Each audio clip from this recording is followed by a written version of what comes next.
Salam sejahtera bagi kita semua. Assalamualaikum warahmatullahi wabarakatuh. Om Swastiastu, Namo Buddhaya, salam kebajikan.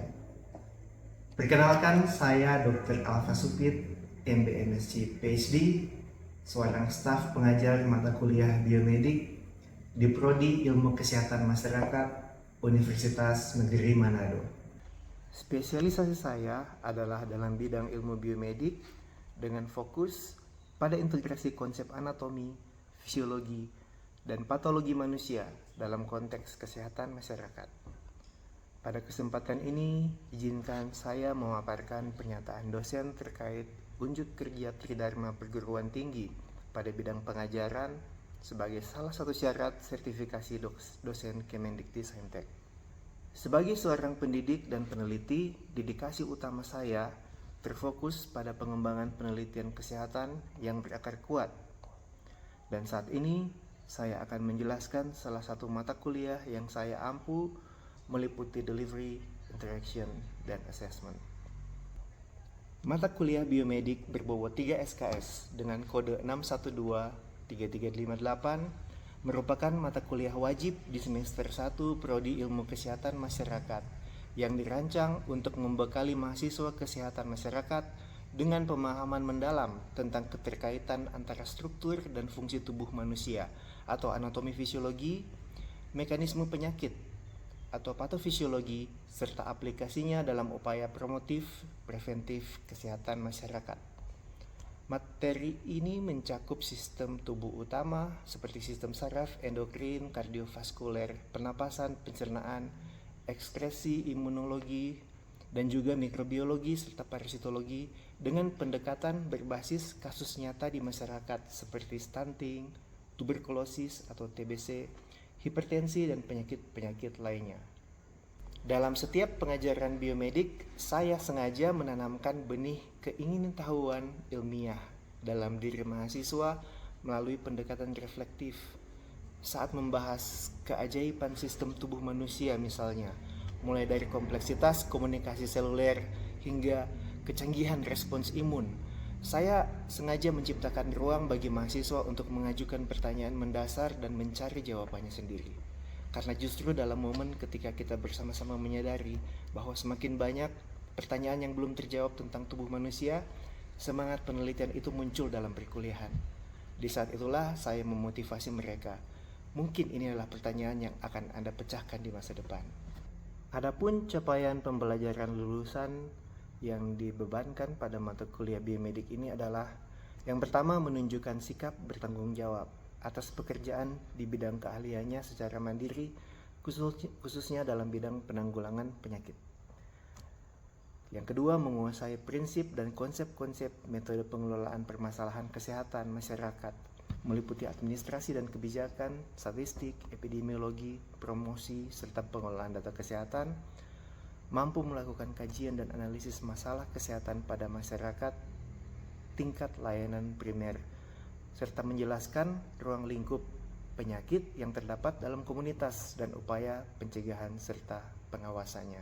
Setelah menyelesaikan mata kuliah ini, mahasiswa diharapkan mampu untuk menjelaskan struktur dan fungsi organ tubuh manusia, mampu menguraikan mekanisme dasar penyakit, infeksi, inflamasi, dan degeneratif, menghubungkan pengetahuan biomedik dengan upaya pencegahan penyakit dan mengaplikasikannya dalam intervensi kesehatan, serta menjelaskan dampak lingkungan dan perilaku terhadap sistem tubuh. Mata kuliah biomedik ini menggunakan sistem perkuliahan langsung atau direct learning berupa tatap muka di kelas antara dosen dan mahasiswa. Metode pembelajaran yang digunakan dalam mata kuliah ini adalah case-based learning method dipadu dengan contextual learning, karena kedua metode ini dapat merangsang rasa ingin tahu dan merangsang pemikiran kritis mahasiswa terkait dengan fenomena kesehatan berbasis biomedik, sehingga mereka dapat menerapkan pengetahuan tersebut dalam konteks intervensi kesehatan masyarakat. Dalam mendukung pembelajaran kontekstual ini, saya menggunakan media pembelajaran dalam bentuk slide PowerPoint, video, dan analogi yang relevan Contohnya, melihat stres pada genset yang diibaratkan sebagai sistem endokrin yang overdrive.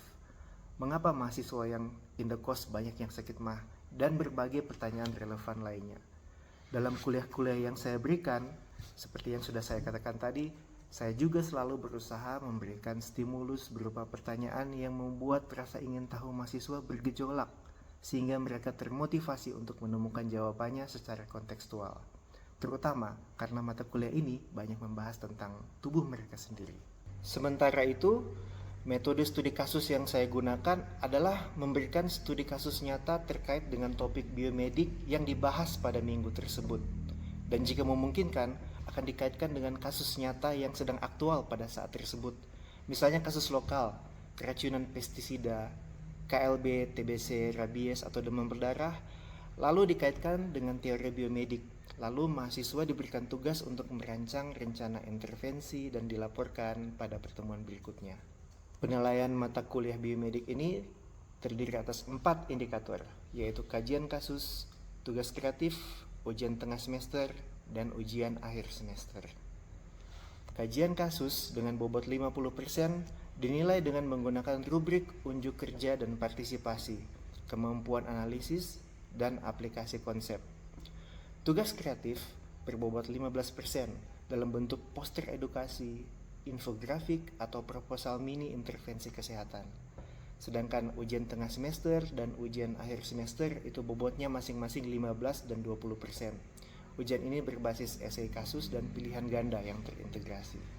Nilai yang diberikan sesudah menyelesaikan mata kuliah biomedik ini sesuai dengan peraturan rektor yang berlaku di Universitas Negeri Manado, di mana jika mahasiswa mendapatkan nilai 3,6 sampai 4,0 itu mendapatkan nilai A, 3,0 sampai 3,59 mendapatkan nilai B, 2,0 sampai 2,9 mendapatkan nilai C, 1,0 sampai 1,9 mendapatkan nilai D, dan di bawah itu mendapatkan nilai E, di mana A, B, dan C dinyatakan lulus, sedangkan D dan E dinyatakan tidak lulus.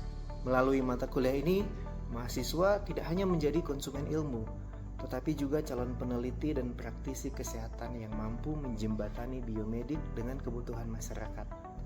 Saya selalu membuka pintu kolaborasi penelitian bagi mahasiswa yang tertarik mendalami isu kesehatan lokal dengan pendekatan dan kualitas internasional.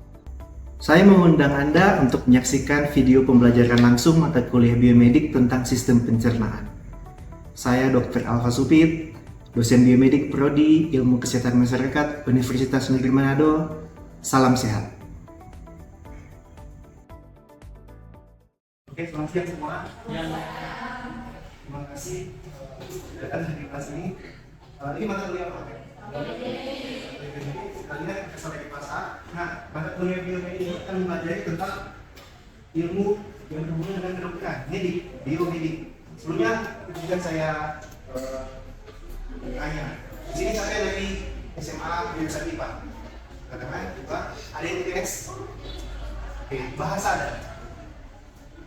STM, kayuan ada. Oke, oke. Komputer. Oke, ya. Jadi tidak apa-apa. Apapun latar belakang kalian, kita akan mencoba untuk mempelajari tentang sistem-sistem yang ada dalam tubuh manusia. Ini adalah masalah di host, agen, atau lingkungan. Host manusia. Oke, kita akan mempelajari tentang sistem pencernaan pada manusia. Nah, sesudah kalian mempelajari mata pelajaran ini, maka diharapkan kalian mampu menerapkan prinsip ilmu biomedik tentang sistem pencernaan untuk menyelesaikan masalah kesehatan yang ditemukan di masyarakat dengan akurat. Jadi ada banyak masalah kesehatan yang berhubungan dengan sistem pencernaan di masyarakat. Contohnya di tempat kos. Contohnya di tempat kos itu paling banyak masalah pencernaan apa yang muncul? Diare. Kenapa dia sampai diare ya? Nanti kita akan pelajari. Apalagi biasanya yang cewek-cewek yang kenapa bisa sampai begitu? Nanti kita akan pelajari ini. Oke, sehingga sesudah ini kalian akan sanggup memperagakan proses penyerapan makanan di saluran cerna dengan benar dan benar dari atas sampai bawah, dari mulut sampai akhir. Kemudian Anda akan mampu menerapkan prinsip-prinsip anatomi dan fisiologi untuk menyelesaikan masalah kesehatan masyarakat dengan akurat, dengan benar. Jadi kalau ada yang tanya kenapa sakit mah, jangan bilang ada yang bikin ya. Guna-guna, jangan jadi ini aja. Oke, kita akan masuk ke materinya. Sebelumnya, mari kita lakukan sebuah survei. Siapa yang sudah sarapan tadi pagi? Siapa yang nggak sarapan? Ya, oke. Tadi pagi yang nggak sarapan makan apa? Oke, nasi. Abun. Ada yang makan super mie? Ada? Oke. Ada yang makan roti? Ada 2. Pizza ada? Spaghetti ada? Tinggal doang. Bubur mana tuh? Oke, kebanyakan nasi. Betul di variasi, ada yang ini, ada yang roti. Oke, tadi pagi yang sarapan makan dari pagi ini. Sekarang pertanyaannya, kita makan untuk apa? Supaya ada energi. Oke, bagus. Ada lagi pertanyaan, kita makan supaya kuat, ya, supaya kuat, bagus, memiliki energi untuk. Nah, sekarang bagaimana prosesnya? Kita makan nasi misalnya. Tadi pagi makan nasi, kemudian nasi masuk, ada nasi lewat di sini. Nah, seperti itu kan? Jadi bagaimana prosesnya sampai itu nasi bisa jadi energi? Bagaimana prosesnya sampai seperti yang tadi bisa jadi energi? Jadi ini adalah inti dari pencernaan. Makanan diubah menjadi energi. Kita makan supaya sanggup untuk menghadapi tadi untuk menghadapi dosen, menghadapi mata kuliah, ya kan? Nah, tetapi selain itu makanan juga sisanya akan menjadi feses. Feses itu adalah kotoran. Jadi kita makan sebagian akan diserap menjadi energi, sebagian akan jadi feses. Yang tidak diserap akan menjadi feses. Nah, bagaimana prosesnya? Mari kita lihat. Ini adalah ini adalah sistem pencernaan. Oke, mari kita mulai dengan anatomi dan fisiologi. Mungkin ini adalah istilah baru. Anatomi. Anatomi itu adalah struktur. Fisiologi itu adalah mekanisme atau fungsi. Anatomi dan fisiologi dari sistem pencernaan. Kalau kalian lihat gambarnya di sini, itu yang pertama adalah mulut. Oke, mulut. Di situ terjadi proses mekanik pengenyahan dan enzimatik oleh enzim amilase. Jadi begini. Begitu kalian makan, kalian makan nasi, kalian makan apapun, itu di mulut akan dilakukan gerakan pengunyahan kan? Tujuannya adalah untuk mengeluarkan makanan supaya dapat ditelan dalam kerongkongan. Tapi selain itu juga ada enzim yang namanya amilase, dia mengubah karbohidrat kompleks menjadi karbohidrat sederhana. Jadi apa yang kalian makan itu nanti akan dicerna menjadi molekul sederhana baru dapat diserap. Itu fungsi mulut. Nanti kita akan belajar selama ini apa penyakit-penyakit yang dapat terjadi di mulut yang dapat kita kecilkan. Contohnya apa? Sariawan. Oke, sariawan itu adalah sebenarnya luka pada permukaan mukosa mulut yang disebabkan oleh berbagai hal. Pertama kan kekurangan vitamin C, tapi bukan vitamin C saja, dia bisa kekurangan zat besi juga, kekurangan mineral-mineral lainnya, asam folat, ini juga dapat menyebabkan gangguan sariawan. Oke, kemudian dari mulut makanan akan masuk ke dalam kerongkongan atau tenggorokan. Oke, ada 2 jalan di situ. Di leher ada 2 saluran. Yang pertama adalah kerongkongan. Kerongkongan itu tanpa lewat makanan. Tenggorokan itu tempat lewat udara. Ya, oke. Jadi tenggorokan itu tanpa lewat udara, dia akan masuk sampai ke kerongkongan. Kalau misalnya makanan yang seharusnya masuk ke dalam kerongkongan, dia masuk ke dalam tenggorokan, maka akan terjadi peristiwa yang namanya tersedar. Bahasa Melandanya tadi. Makanya tidak boleh makan sambil bicara. Karena ya sambil ngobrol. Karena kalau kita ngobrol itu jalan nafas terbuka, makanan akan masuk situ. Langsung tersedar. Apa itu tersedar? Tersedar adalah refleks batuk untuk mengeluarkan makanan yang sudah sempat masuk ke jalan nafas. Ya kan? Tersedar itu kan, ayo kita tersedar bersama-sama. Itu kan mengeluarkan nafas. Jadi makanan yang sudah masuk di tenggorokan dia langsung bukan dari bawah, dia langsung mengorong. Seperti itu mekanisme tersedar. Oke, nah, jadi makanan akan masuk ke dalam kerongkongan. Ini adalah kerongkongan, dia masuk ke lambung. Nah, jadi kerongkongan merupakan penghubung dengan mulut ke lambung. Makanan yang dari sini dia akan didorong dengan gerakan yang namanya gerakan apa ini? Coba istilah baru. Peristaltik itu adalah meremas. Meremas jadi begini. Itu makanan sekarang sudah ada di pangkal kerongkongan. Kemudian dia akan meremas dari atas sampai bawah. Sama dengan makan cuki-cuki, pernah nggak makan cuki-cuki? Ya, jadi dia dekat ke bawah itu. Jadi bukan karena gravitasi nih, bukan karena kayak bumi. Meskipun kalian tidur, dia tetap akan didorong ke arah lambung. Karena yang mendorongnya adalah gerakan peristaltik secara aktif. Oke, sekarang pernahkah kalian mendengar tentang sebuah penyakit yang namanya GERD? Asam lambung naik. Asam lambung naik. GERD itu adalah gastroesophageal reflux. Esophageal reflux disease. Oke, gastroesophageal reflux. Gastro itu artinya lambung, esophageal, ya esophagus, kerongkongan. Ada reflux dari lambung ke kerongkongan. Oke. Jadi, mari kita lihat di lambung. Lambung ini memiliki asam lambung. Asam lambung itu adalah asa atau mengandung HCl, asam klorida, yang disekresikan di dalam lambung. Untuk gunanya untuk membunuh kuman. Jadi asam lambung bukan penyakit. Asam lambung itu memang harus ada di dalam tubuh. Ya, di dalam tubuh bagaimana? Jadi fungsinya adalah untuk membunuh kuman. Karena kalian makan itu tidak mungkin steril. Meskipun sudah dimasak, tetapi tetap akan ada kuman. Saat ini juga di tangan kalian ada sekitar 7 miliar bakteri. Nanti akan dipelajari di biomedik bagian mikrobiologi minggu kelima. Ini bakteri kalau kalian makan, cuci tangan, itu akan masuk ke dalam mulut, esofagus. Yang berfungsi untuk membunuh kuman adalah asam lambung yang berada di lambung. Asam lambung harus berada di lambung. Kalau sampai asam lambung dia naik ke atas, itu yang namanya asam lambung alias GERD. Apa yang menyebabkan asam lambung bisa naik ke atas? Oke, yang membatasi antara kerongkongan dengan lambung itu ada sebuah otot yang namanya sphincter. Sphincter itu otot sama dengan otot di anus. Anus tahu anus? Ratu. Kan kalau kalian ingin buang air besar kan, nggak mungkin tiba-tiba ingin air besar. Bisa ditahan kan? Ya, di lambung juga seperti itu ada yang otot yang menahan supaya begitu makanan masuk di dalam dia akan tetap di dalam lambung. Tetapi kalau kalian stres, tukang minum kopi banyak, itu di sphincternya bisa longgar. Atau yang suka makan banyak, habis itu langsung bermain, coba pikir apa yang terjadi. Biasanya kan kita kalau makan malam tanpa bolos, habis makan apa yang terjadi? Ngantuk, paling enak. Ya. Coba bayangkan kalau misalnya lambung penuh dan kemudian kita langsung bermain, apa yang terjadi? Dia kan naik ke atas. Oke, jadi jangan melakukan kegiatan seperti itu. Itu adalah bisa dilakukan. Sudah ada ilmu yang terdalam gitu. Jadi kalau misalnya ada teman yang tanya, kenapa kita selalu mulai? Itu jawabannya. Oke. Oke, di lambung sudah aman sampai di sini? Silakan. Tadi kan dokter bilang kalau kita sering konsumsi kopi, dia kopi itu akan menyebabkan begitu apa yang berkandungan. Ya, kopi mengandung kafein. Kafein itu memiliki efek relaksasi terhadap otot sphincter. Dia rileks, jadi gampang ya asam yang dari lambung bisa gampang naik ke atas. Oke, ya kemudian di lambung selain ada asam lambung ada juga enzim yang namanya pepsin untuk mencerna protein. Nanti kita akan belajar di biokimia, kita juga sudah ajarkan di Zoom bahwa protein itu akan dipecah menjadi asam amino dan kemudian akan diserap ke usus. Nah, pepsin ini merupakan enzim untuk memecah protein dan terjadi pencernaan mekanik di lambung.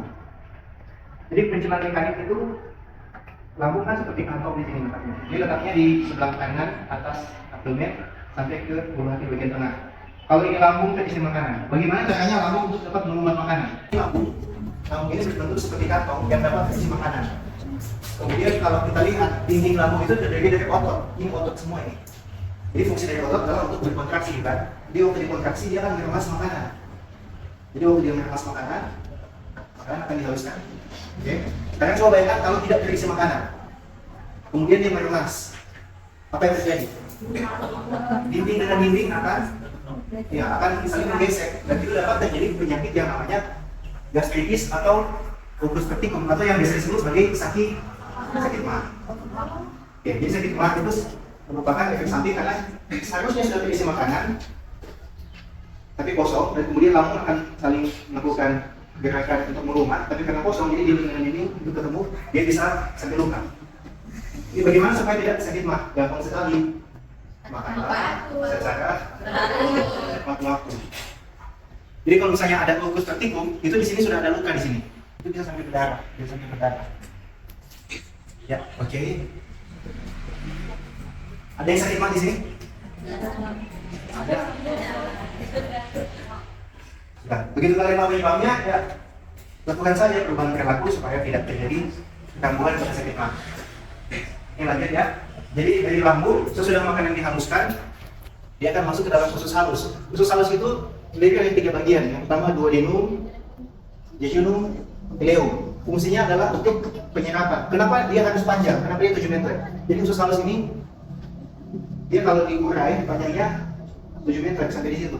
Nah, kenapa harus panjang usus? Karena usus merupakan tempat dari penyerapan. Jadi waktu selama makanan dia lewat usus, dia akan diserap sebagian.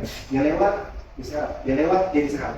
Oke, bisa mati. Kenapa harus panjang? Karena penyerapan terjadi dalam waktu yang cukup lama. Jadi dia harus lewat pelan-pelan dan selama itu dia juga akan diserap. Sebagian akan diserap. Kalau makanan sudah diserap, dia akan masuk ke dalam sistem peredaran darah. Oke, jadi makanan diserap dia masuk ke dalam mana?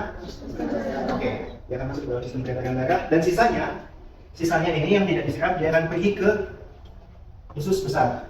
Usus besar yang ini. Oke. Di usus besar itu akan terjadi pembentukan feses. Kalau kalian lihat feses itu bentuknya sama seperti usus besar kan? Ya, bentuknya yang menonjol ini karena feses dibentuk di usus besar. Kemudian ada satu lagi usus yang namanya usus buntu. Pernah dengar? Usus buntu itu bukan usus yang buntu. Usus buntu itu adalah satu organ yang namanya appendix. Ini usus buntu ya. Jadi sebenarnya makanan harusnya masuk dari usus halus ke usus besar, tapi ini ada semacam organ tambahan yang tidak kemana-mana. Ini kalau terisi dengan kotoran, dia bisa meradang. Kalau dia bisa meradang dan dibiarkan saja, dia bisa pecah. Kalau dia pecah, pasti akan keluar. Apa yang keluar dari sini? Feses kan? Kan di sini tempat feses. Jadi makanya kalau misalnya ada nyeri perut kanan bawah, disertai dengan demam, itu jangan tunggu lama-lama. Itu harus dilakukan tindakan. Harus diberikan antibiotik atau dilakukan pembedahan. Kalau misalnya ini sudah meradang, akan dilakukan pembedahan untuk mengangkat usus buntu. Tamat ini. Lanjut dulu ya. Oke. Organ berikutnya adalah rektum. Rektum di sini merupakan tempat penyimpanan feses sebelum dikeluarkan melalui anus. Anus itu adalah suatu organ yang dibatasi oleh sphincter tadi, semacam katup, untuk mencegah supaya feses tidak keluar secara terus-menerus. Nah, sekarang kita lihat penyakit-penyakit apa yang dapat terjadi di sini, di usus. Tadi kan kalau di lambung ada yang bilang sakit mah. Kalau di usus apa yang paling sering terjadi? Ya, usus buntu. Usus buntu tadi sudah dijelaskan. Apalagi yang diare. Oke, kenapa bisa diare? Diare itu bahasa lokalnya apa bahasa Manado? Berak-berak, bisa ya kan? Kenapa bisa begitu? Waktu diare perut sakit nggak? Sakit. Kenapa bisa begitu? Oke, mari kita lihat. Apa yang terjadi di saat diare? Tadi kan misalnya kalian makan, cuci tangan.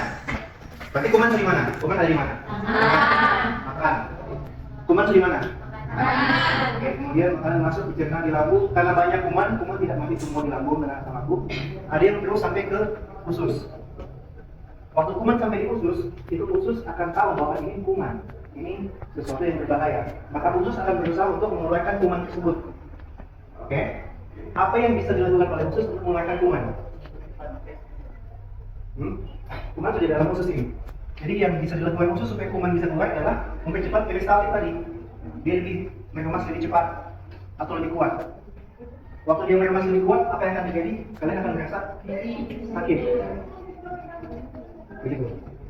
Kalian akan merasa sakit. Itu adalah usus yang berkontraksi untuk mengeluarkan kuman yang tadi, mengeluarkan kotoran yang tadi. Nah, fungsi usus selain untuk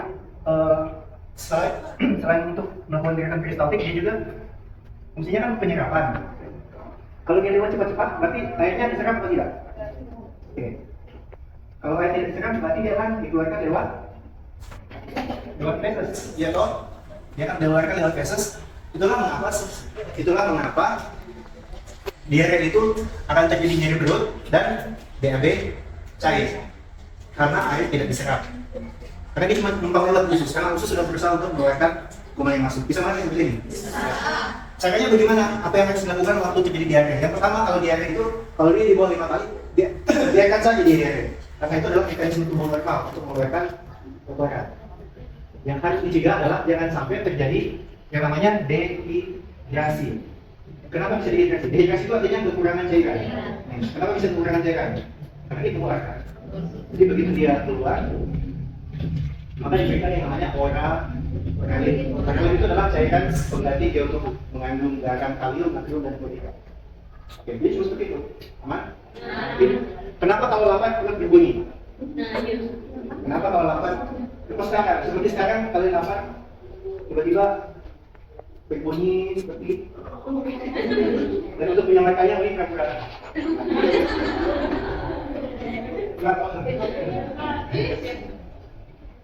Kenapa perut berbunyi pada saat lapar? Oke, kalau sedang lapar, berarti ada isi enggak? Apakah ada isi di lambung dan usus?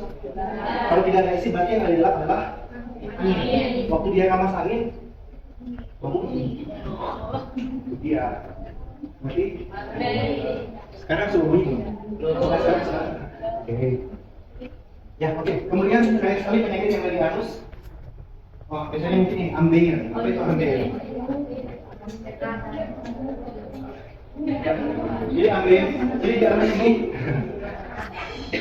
di anus ini terdapat banyak pembuluh darah vena, pembuluh darah. Itu kalau misalnya terjadi terjadi tingkatan tekanan dalam rongga perut, misalnya pada saat melahirkan, pada saat hamil, itu venanya bisa keluar, dan bisa terjadi pendarahan.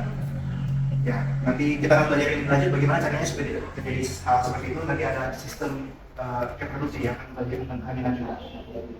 Oke, jadi sebagai rangkuman, anatomi fisiologi sistem pencernaan. Jadi perhatikan makanan itu akan masuk ke mana? Mulut. Di dalam mulut terjadi pencernaan secara mekanik dan enzimatik. Makanan akan dikunyah. Kemudian dia akan pergi ke rongga atau esofagus. Di situ terjadi gerakan peristaltik untuk memasukkan makanan ke dalam lambung. Nah, di lambung ini akan terjadi pencampuran dengan enzim pepsin dan asam lambung HCl hubungan juga terjadi pencernaan mekanik. Habis itu makanan akan masuk ke usus halus. Di usus halus makanan akan diserap. Sebagian diserap, sebagian dibuang. Oke, jadi sebagian akan diserap, zat gizi akan diserap ke peredaran darah. Ini yang karbohidrat atau protein yang kemarin. Dan kemudian sisanya akan masuk dalam usus besar, kemudian akan masuk ke rektum. Dan akhirnya akan dibuang ke anus. Jadi begitu kalian bisa menyebutkan ini dengan benar, maka tujuan dari pembelajaran hari ini yang pertama sudah bisa selesai. Siswa mampu menguraikan proses pencernaan dan penyerapan makanan bisa bercerna dengan mulut yang benar. Kira-kira bisa ini? Ya, dari mulut sampai anus. Jadi seperti itu ya. Ini ada bacaan yang dapat kalian baca, nanti saya akan bagikan di LMS. Dan kemudian sebagai latihan, tolong identifikasi untuk penyakit yang berkaitan dengan saluran cerna yang Anda temui di lingkungan Anda. Kalau misalnya kita tanya sekarang, sudah ada bayangan belum? Paling banyak yang mengeluh di kamu tentang pencernaan. Iya, boleh. Paling banyak memang untuk penasa dispepsia, mah. Kemudian jelaskan organ mana yang kena. Kalau sakit mah atau dispepsia, gastritis itu organ mana yang terkena, yang hilang, gitu kan? Kemudian rumuskan setidaknya 3 cara untuk mencegah terjadinya penyakit ini. Begitu kalian tahu mekanismenya, maka kalian dapat merumuskan bagaimana cara pencegahannya. Dan susunlah program intervensi kesehatan masyarakat. Bagaimana caranya kalian untuk mencegah atau mengatasi masalah tersebut. Nanti deskripsikan dalam bentuk password dari upload LMS. Nanti kalian tunggu informasi dari LMS. Oke?